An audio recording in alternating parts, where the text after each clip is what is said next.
we're going to run forward, and I'll just generate the reserve fund plan based on that. So budget year is this year. We're going to reference that 2024 budget, which is the one that we were updating. In the financials, confirm that these are the opening or closing balances. These look kind of different than what we had. This is what the reserve fund study predicts it will be in this year. So we saw that it was actually going to be quite a bit lower. So let's say it was 600,000. Those contributions, let's say that those were all correct. And so we move on. We're going to call this 2025 updated reserve plan. And so, yeah, you just confirm a few of those financials to make sure that it is what you were expecting. It'll rerun this forecast here. And you should be good to go. So in those reserves, where do we have it? Updated plan. There it is. 2025 updated reserve plan. So now you can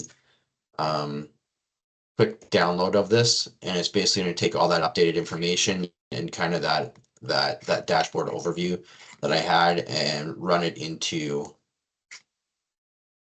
a one pager that can then again be added to your year-end financials specific to the reserve fund plan and what the board has decided they are going to do. And so this one looks really bad. Hopefully yours never looks like this. But it runs kind of what was predicted for closing balances in the original reserve fund study written in 2022. The actual closing balances, which are quite a bit lower based on changes, inflation, whatever else has happened.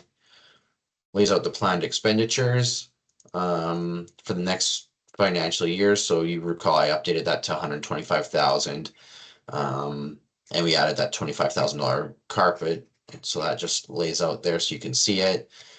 And then it comes in here, compares the reserve fund plan to the reserve fund projected spending, and lays out all of the capital replacement budgets and costs for each one of these years that's now in the budget.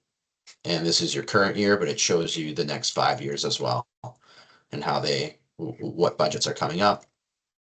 And then it just runs a couple of charts for you that lay this out for special assessments. We talked about that one before. From that, the increased annual contributions, it lays that out as like increasing fees rather than special assessment. Basically a set of information for how you would combat those shortfalls that we identified. And that's pretty much it.